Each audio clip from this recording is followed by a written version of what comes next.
द्वंद्व प्रारंभ हो।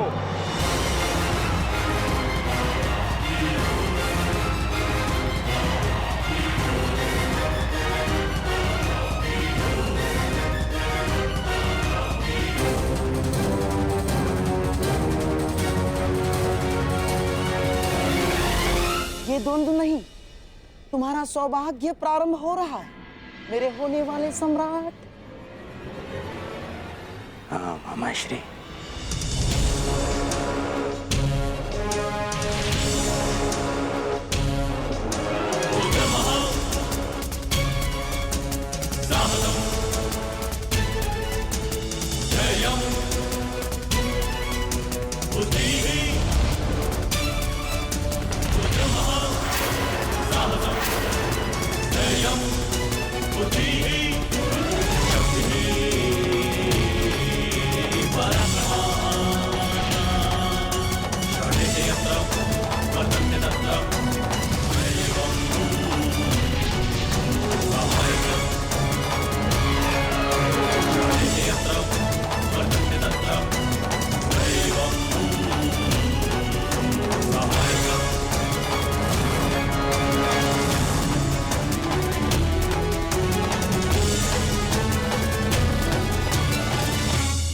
रुको।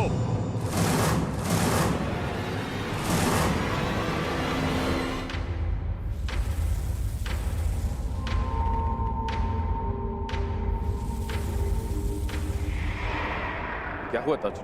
महाराज, हस्तिनापुर की सुरक्षा मेरी प्रतिज्ञा है, मेरा धर्म है, मेरे जीवन का उद्देश्य है।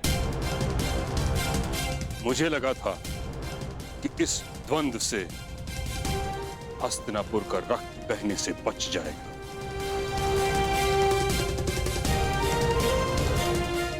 परंतु अब मुझे प्रतीत होता है कि यह द्वंद्व हस्तिनापुर के हित में नहीं।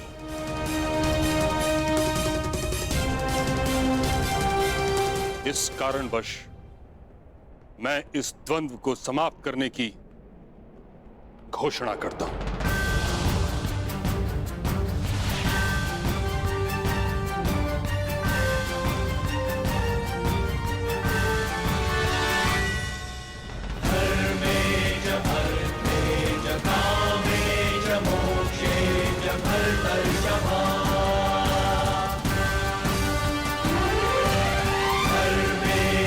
क्योंकि आज अंगराज की विजय हो या अर्जुन की, युधिष्ठिर सम्राट पद पे बैठे या दुर्योधन, इन भाइयों के मध्य का बैर और इनकी होड़ समाप्त नहीं होगी। परंतु पितामह, इसके अतिरिक्त और क्या हल है?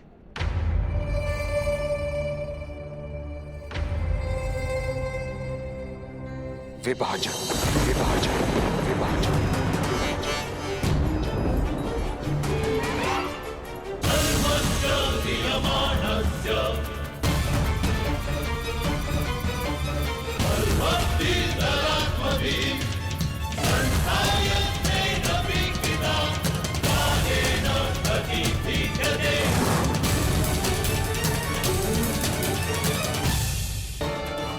मुझे तो ऐसा प्रतीत होता है कि गंगा मैया उल्टी दिशा में बहने लगी है। और कभी कभी ऐसा भी प्रतीत होता है कि कहीं सूर्य देव पश्चिम दिशा से तो नहीं उदय होने लगे। गांधार नरेश, गंगा पुत्र ने हस्तिनापुर के सिंहासन को सुरक्षित रखने की प्रतिज्ञा ली थी और इस समय हस्तिनापुर की सुरक्षा उसके विभाजन में है।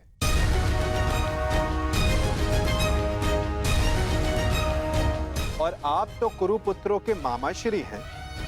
आपसे अधिक ये कौन समझ सकता है कि साथ रहने में किसकी कितनी हानि,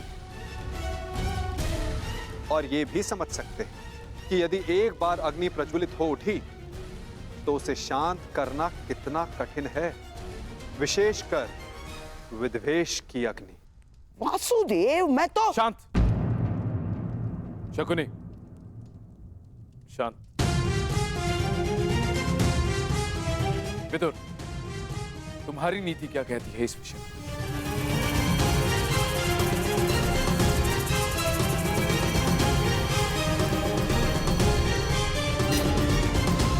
जब साथ रहते विकास अवरुद्ध हो तो विभाजन श्रेष्ठ है। महाराज, विदुर ठीक कह रहे हैं। हमारे हाथ केवल विभाजन का संकल्प है, इसलिए राज्य उचित ढंग से और सामान्य भाग में विभाजित होना चाहिए।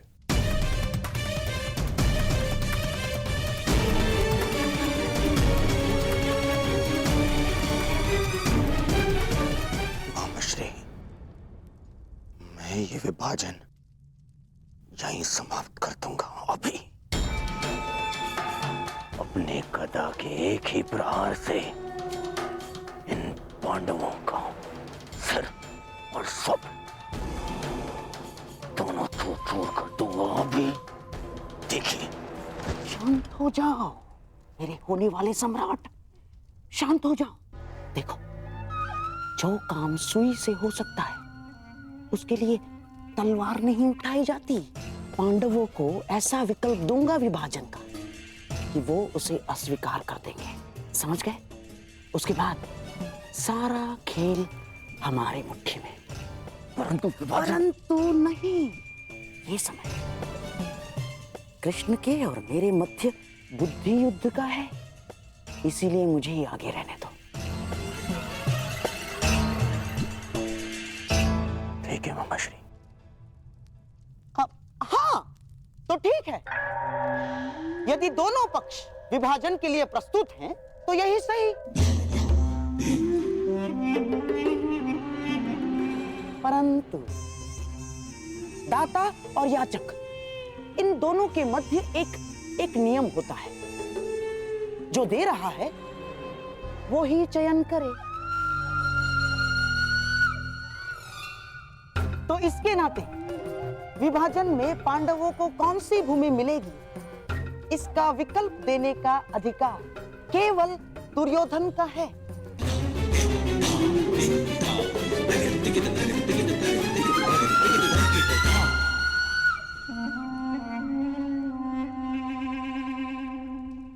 तो कहिए गांधार राज, क्या सुझाव है आपके पास? यदि पांडव विभाजन चाहते हैं तो हम उन्हें खांडव प्रस्थ देते हैं।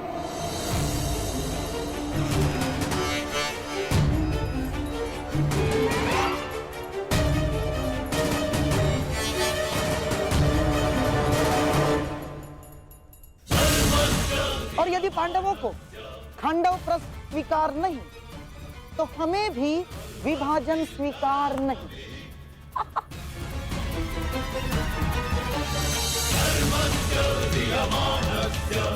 हाँ, तो पांडव यहीं रहे अपने भाइयों के साथ प्रसन्नता से।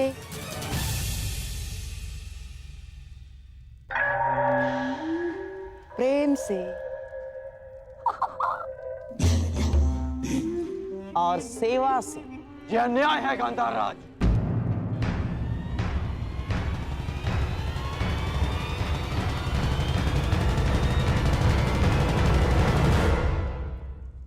मित्र, तुम देख लो कैसी अनुचित बात कर रही है। खांडव प्रस्थ उस भूमि पर कांटे तक नहीं उगते, बंजर भूमि है वो, अंग से भी अधिक बंजर, जैसे आप शापित हो।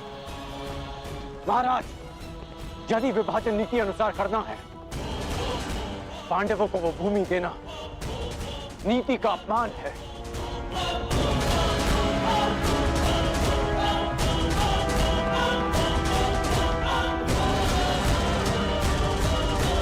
तुम दुर्योधन के मित्र हो या शत्रु, सदैव उसका अहित बोलते हो।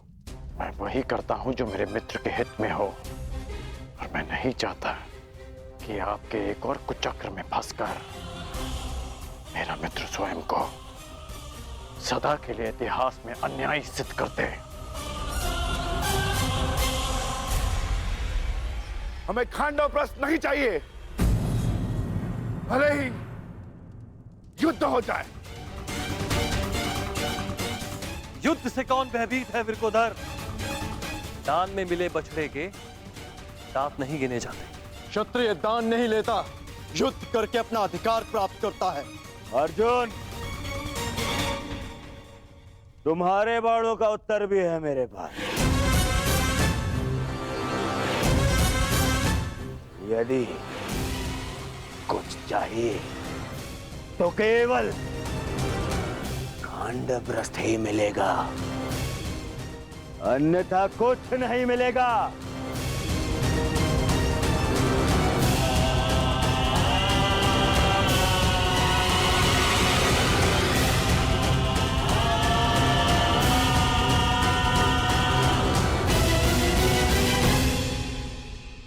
अर्या मित्र, इस अन्याय का भाग मत बनो। अन्याय? अपना अधिकार पाने में कोई अन्याय नहीं है मित्र। राजा, राजा मेरे पिता हैं, इसीलिए हस्तिनापुर पर केवल मेरा और मेरा अधिकार है। इस राजसभा में अब या तो उन्हें वो मिलेगा जो मैं चाहता हूं, अन्यथा वो जिसकी तुम्हें आकांक्षा है। और वो युद्ध है, युद्ध। इसलिए मामा श्री जो कर रहे हैं उन्हें करने दो। परंतु यदि पांडवों ने खांडवपुर स्वीकार कर लिया तो क्या करोगे?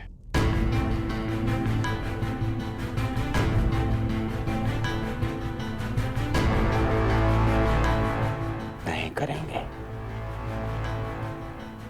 देखते जाओ।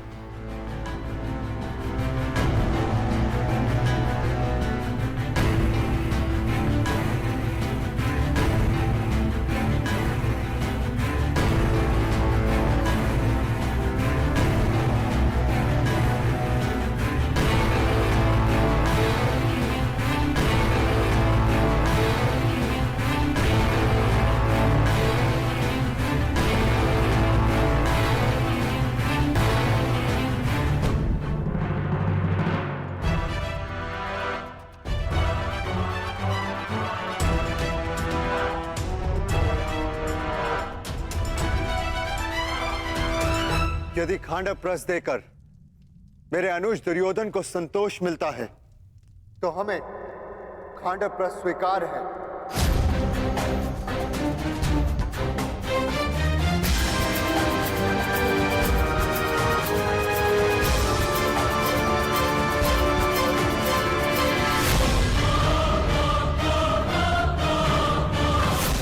हम 5 भाई जहां भी एक साथ हो, वो स्थान भले ही बंजर हो, लेकिन हमारे लिए स्वर्ग से कम नहीं।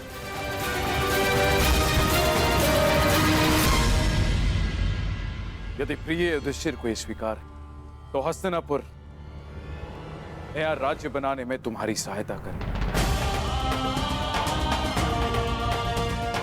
मेरी ओर से तुम्हें 1 सहस्त्र और 8 हाथी, 100 रथ और नया राज स्थापित करने के लिए पर्याप्त धन भेंट में दिया जाएगा।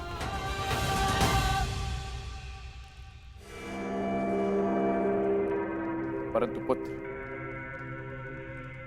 इसके बदले मुझे भी तुमसे कुछ चाहिए।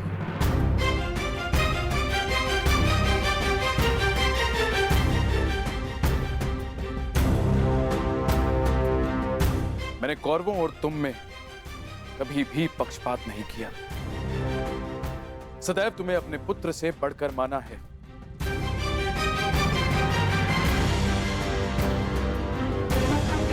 तुम 5 भाई सर्वशक्तिशाली हो। पांचाली जैसी चतुर भार्य है तुम्हारे पास, परंतु पुत्र, इस जन्मांध धृतराष्ट्र के पास कोई मार्गदर्शक नहीं। गांधारी और मुझे पथ दिखाने वाला कोई तो चाहिए पुत्र, कोई ऐसा जिसके समीप रहने से मेरे भ्राता पांडु की स्मृति बनी रहे। इसीलिए मेरी इच्छा है पुत्र कि तुम्हारी माता कुंती यही हस्तिनापुर में रहे।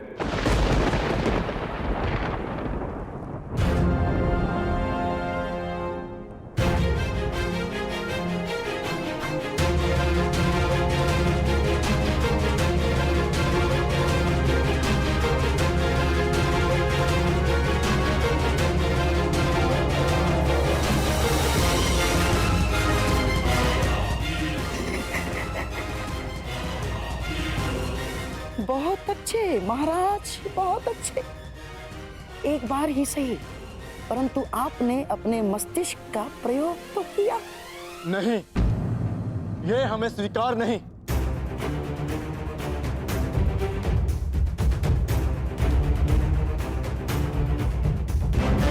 हाँ, यदि यही विभाजन की शर्त है तो हमें स्वीकार नहीं चेश पिताश्री। महाराज, आप ऐसी शर्त क्यों रख रहे हैं? क्यों एक माता को अपने पुत्रों से दूर कर रहे हैं आप?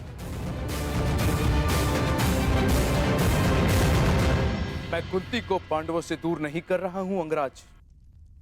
मैं पांडवों को सदा अपने समीप रखने की कोशिश कर रहा हूं।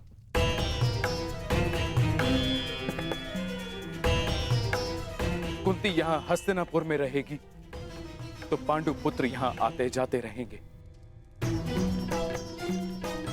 उनका संबंध कभी हस्तिनापुर से समाप्त नहीं होगा।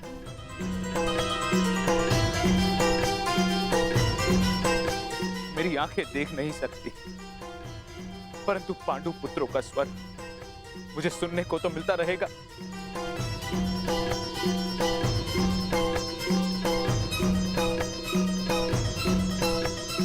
अद्भुत, अद्भुत चतुरता दिखाई है महाराज धृतराष्ट्र ने। बुआ कुंती को अपने पास रखने का कारण पांडवों से प्रेम नहीं, परंतु कौरवों की ढाल बनाए रखना है, ताकि पांडव भूल कर भी हस्तिनापुर पर आक्रमण ना करें और वे सदैव उनके नियंत्रण में रहें। आपको क्या लगता है ताचरी, क्या मैंने कुछ अनुचित कहा?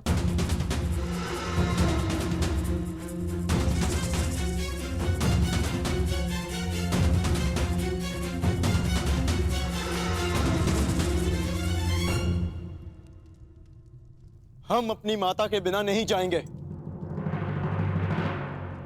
भले जो भी हो, माता हमारे साथ ही जाएंगी। मैं कहाँ रहूंगी? ये निर्णय लेने का अधिकार मेरा है। मुझे ताजश्री और गांधारी दीदी के साथ रहना स्वीकार है।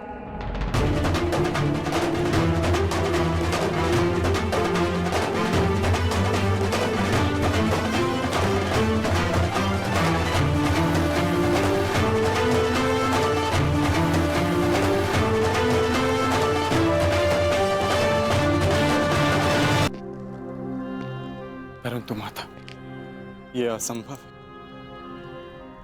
हम आपके बिना नहीं जा सकते। ये मेरी आज्ञा है भीम।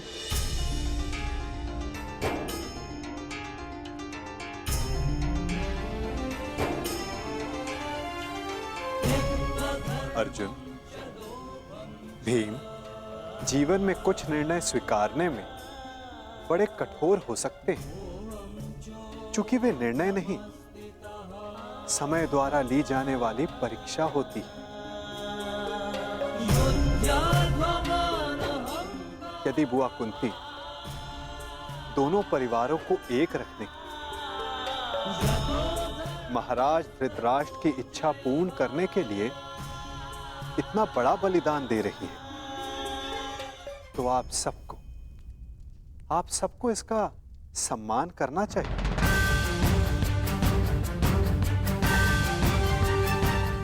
यदि आपका यही आदेश है तो हमें स्वीकार है।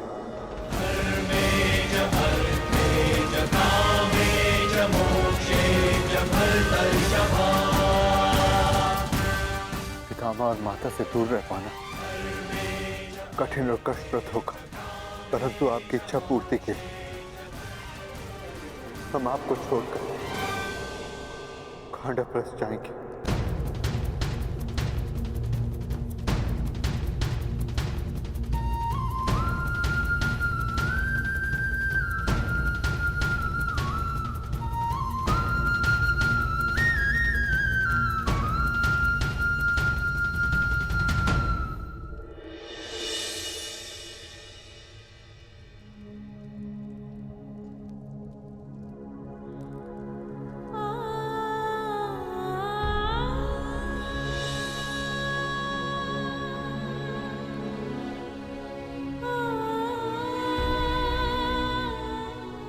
ये तुम्हारे परीक्षा की घड़ी है पुत्रों।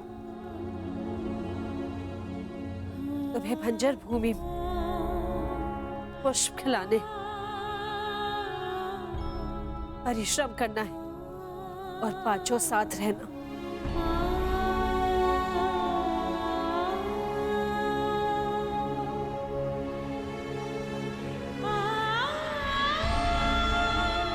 पुत्री पांचाली,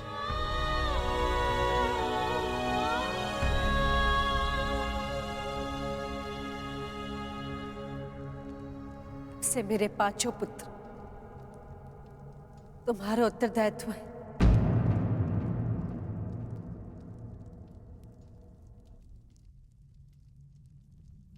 युधिष्ठिर तो सज्जन है, परंतु अर्जुन कभी अपने मन की बात स्पष्ट नहीं करता, इसलिए उसका मन समझने का प्रयास करना।